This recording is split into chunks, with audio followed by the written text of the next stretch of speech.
Welcome back to the channel.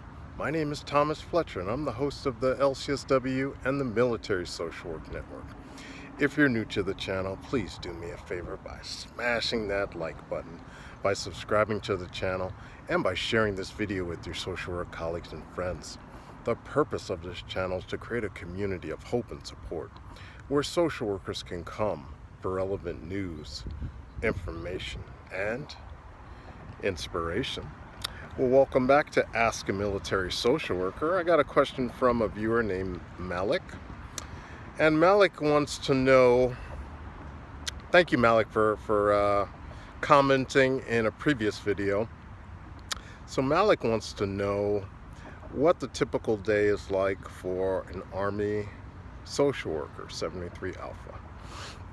First of all, I want to preface that I am a 73 Alpha, which is a social work officer in the Army National Guard reserve component, so I am not active duty. Okay, so the video that Malik was making a comment on was from when I was previously deployed in the Middle East last year.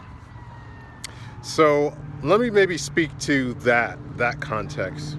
So I was deployed to the Middle East last year for a total of 6 months in theater. And forgive the way I'm speaking, guys, but I just got aligners, so I know I sound like Daffy Duck or somebody. I'm getting used to these aligners, so that's why I sound like this. But anyway, during the 6 months that I was deployed in Kuwait, Iraq, and Saudi Arabia, let that ambulance pass. I am in LA County, guys, so there's always some type of activity happening. Right now, I'm sitting in a park situated adjacent to the San Gabriel riverbed, so in LA County. So anyway, getting back to my deployment experience, while I was deployed in Kuwait, Iraq, and Saudi Arabia, to answer Malik's question specifically regarding PT, I did PT on my own, but the culture of the unit that I deployed with, we got up early in the morning before it got hot, so many of us would do PT on our own. Although there were other units that I noticed that did PT as a unit.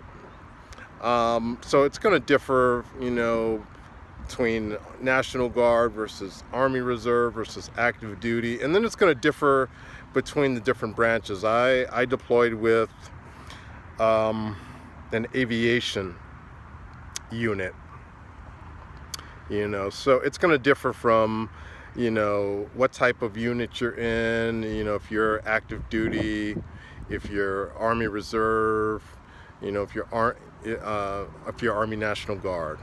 All right, so to answer your question, while I did deploy, I did PT on my own.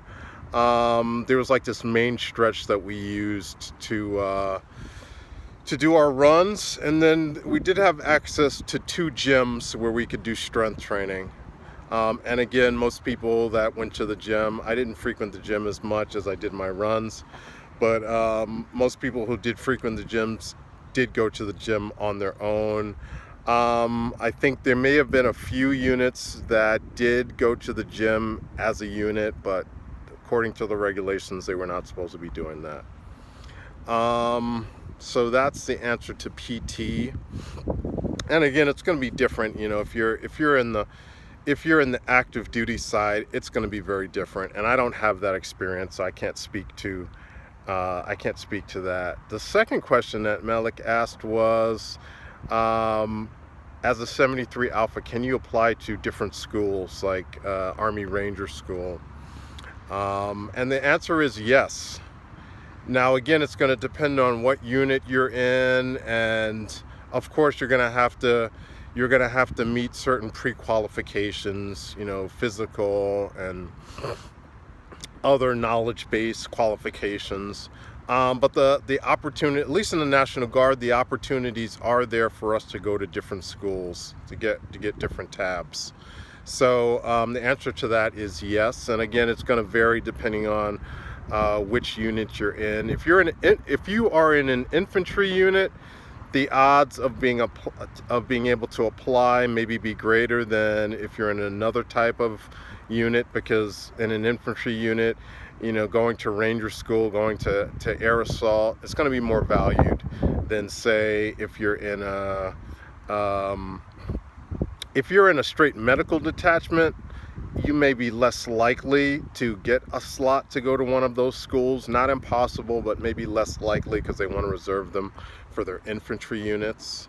So again, that's been my experience on the National Guard side. It may look completely different in the Army Reserve, and of course it's going to look very different for an Army Medical Corps on the active duty side. So those are my experiences. I'm going to stop there, but again, Malik, thank you for your comment and for your questions. I appreciate that, and I encourage everyone, and good luck on completing your PhD in social work, Malik. That's wonderful. But I want to encourage everybody else out there, if you have questions for me, I am a military social worker, Army National Guard. I am actually working on transferring to, I would probably land in the Army Reserve, just because they have so many slots for 73 Alpha social work officers. So my goal is to be able to transfer into the Army Reserve, and then to experience what life is like as an Army social worker in the Army Reserve.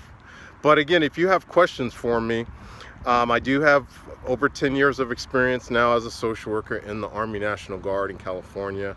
I do have deployment experience.